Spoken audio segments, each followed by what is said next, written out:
You know, I remember the very first time I heard this story, and honestly, completely blew my mind.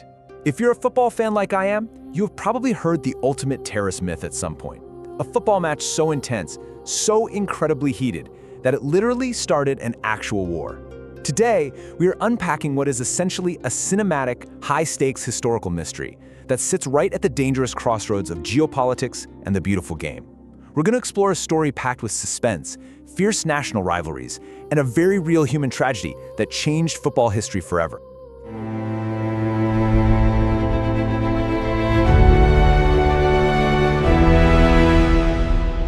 It's this legendary international myth that's been whispered in stadiums for over 50 years now. Did 90 minutes on a football pitch actually trigger a deadly military conflict? I mean, it sounds like pure fiction, right? Well, the reality is far more complex, a whole lot more suspenseful, and frankly, much more terrifying than those old newspaper headlines ever suggested. So let's dig in to what really happened. Back in the summer of 1969, the global press just ran with this absolutely unbelievable story. They claimed that a World Cup qualifying match had ignited a deadly military clash between two Central American neighbors, El Salvador and Honduras. The media immediately dubbed it the Football War, and they painted this really simple, shocking picture of a game just suddenly turning into a battlefield. But here's the thing, the media only saw the spark. They completely missed the giant powder keg sitting right underneath it. Okay, to understand what actually went down, we have to look far off the pitch for a second. Picture the stark contrast between these two nations at the time. On one side, you have El Salvador, physically very small, incredibly densely populated, and with almost zero available land for its poorest farmers. On the other side is Honduras, which was roughly 5 times larger, boasting vast stretches of land, but with just a fraction of the population.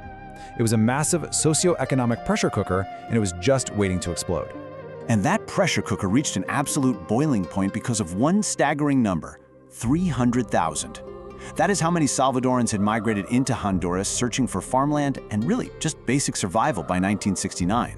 As Honduras started passing aggressive agrarian land reform laws and actively deporting thousands of those Salvadorans, this incredibly bitter, intense resentment took hold on both sides of the border. Right at the absolute peak of this crisis, I mean, we're talking forced deportation surging and inflammatory propaganda flooding the streets, these two nations were scheduled to face off. Talk about terrible timing. The 1970 World Cup qualification wasn't just a game anymore, it became this brutal arena where fierce national pride collided head-on with pure political fury. The tension built up match by match. In the first leg, Honduras took a 1-0 victory at home in what was a suffocatingly hostile atmosphere. El Salvador then answered back in the second leg, winning 3-0 on their own turf, completely surrounded by surging violence and this wild media frenzy. Tied up, they were forced into a decider, a final winner-takes-all showdown in neutral Mexico City. The atmosphere surrounding this final game was just an absolute powder keg. But here is the wild part. Inside the lines, the players themselves were really just fighting for their sporting lives. Mauricio "Pippo" Rodriguez, the Salvadoran player who ended up scoring the winning goal in the 11th minute of extra time, he later captured the pure irony of the moment so perfectly. He said, "When I scored the goal, I was sure with that goal we would win." He was driven purely by a patriotic duty to the sport. He was completely blind to the geopolitical explosion his goal was about to trigger. So, El Salvador wins the decider 3-2. And on the pitch, get this, the players actually hugged and shook hands. They respected each other purely as athletes. But outside the stadium, a really dark, terrifying reality was unfolding. The politicians and the press, they didn't hear a final whistle. They heard a battle cry. Listen to how fast this spirals. It's actually terrifying. June 26th, the deciding match is played. June 27th, the very next day, El Salvador entirely severs diplomatic ties with Honduras. Just over 2 weeks later, on July 14th, El Salvador launches a ground invasion and airstrikes using World War II-era planes. By July 18th, it took intense international pressure just to force a basic ceasefire. It was a dizzying, horrific collapse from diplomatic tension straight into a full-scale ground invasion. Just to give you an idea of the sheer shock of this, listen to this chilling first-hand account from Dan Hagedorn. He was a U.S. Army veteran stationed nearby at the time. He recalled his base's teleprinter just suddenly going off. He said, "I remember it vividly. It started shattering. That's when we realized the Salvadorans had invaded Honduras. The sudden escalation of military action literally took the whole world by surprise. But you have to ask, was a football match really to blame for all this? Okay, let's just definitively bust this myth right here, right now. Football did not cause this war. The true culprits were severe land disputes, mass deportations, massive immigration pressures, the greed of landowning oligarchies, and highly inflammatory newspaper propaganda. Football was just the spark dropped into a room that was already absolutely soaked in gasoline. It was the spark, not the fuel. And the human cost of that fire was completely devastating: 3,000 lives. That is the sobering estimate of those lost during this brief 100-hour war, and the vast majority of them were innocent Honduran civilians. Countless more were displaced, and trade between the two nations just ceased for decades. This was no game. Yet despite those deep political roots, the myth of the football war solidified globally, and we can largely thank the famous Polish journalist Ryszard Kapuscinski for that. He immortalized the conflict in his reporting, noting that he saw graffiti in Honduras that literally read, "We shall avenge 3-0.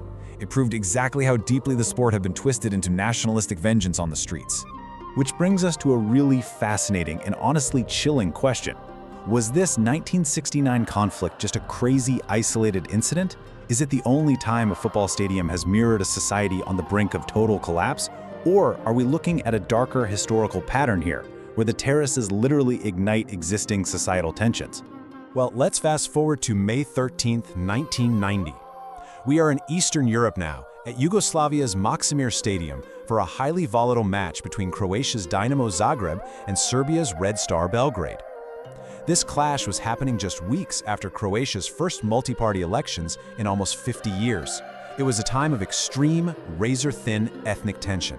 When you actually lay these two events side by side, the historical parallels are genuinely terrifying.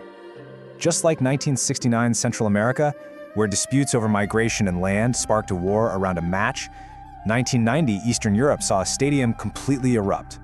A massive, violent riot broke out between Dinamo and Red Star fans, many of whom, by the way, later formed actual paramilitary groups. It symbolized a violent push for Croatian independence, leading straight into the devastating Yugoslav wars. The legendary Dinamo captain Zvonimir Boban, who actually jumped into the riot that day to protect a fan from the police, he summed up the terrifying reality with just one phrase: Yugoslav football reflected Yugoslavia. Football doesn't exist in a vacuum, guys. This stadium absorbs and amplifies literally everything happening outside its gates. And just like in Central America, those stadium passions bled straight into a nightmare reality.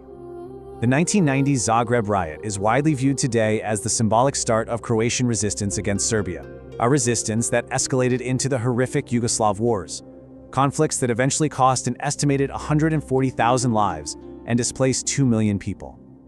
It is a staggering reminder of the sheer stakes when sport and extreme nationalism collide. Bringing it back to our 1969 goal scorer, Mauricio Rodriguez, he later exposed a really painful truth that links both of these historical events together. He said, "The authorities and politicians made use of our sports victory to glorify El Salvador's image." The harsh historical reality here is that the pure achievements of athletes are frequently and tragically hijacked by leaders to justify violence and push state agendas. So, wrapping this up, how do we finally separate the myth from the reality here?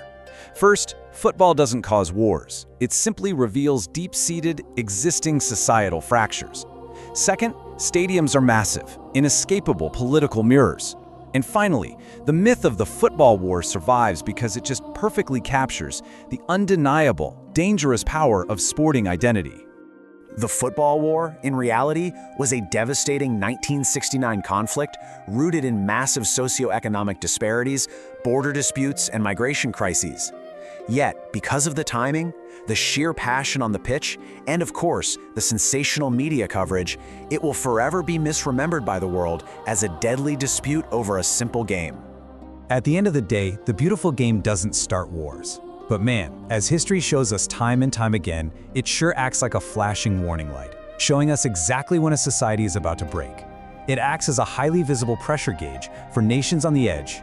It's a truth that, for me at least, completely reframes how we should look at high-stakes football rivalries forever. Which leaves me thinking about one last thing.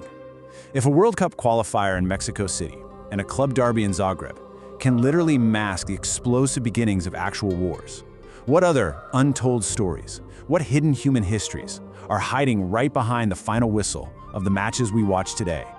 If you want to keep digging into the unbelievable, hidden histories of the sport, make sure you subscribe to Football Megasites. Join us next time on The Explainer as we uncover more legendary controversies and dramatic moments that changed football forever. Thanks for hanging out with me today, and I'll see you then.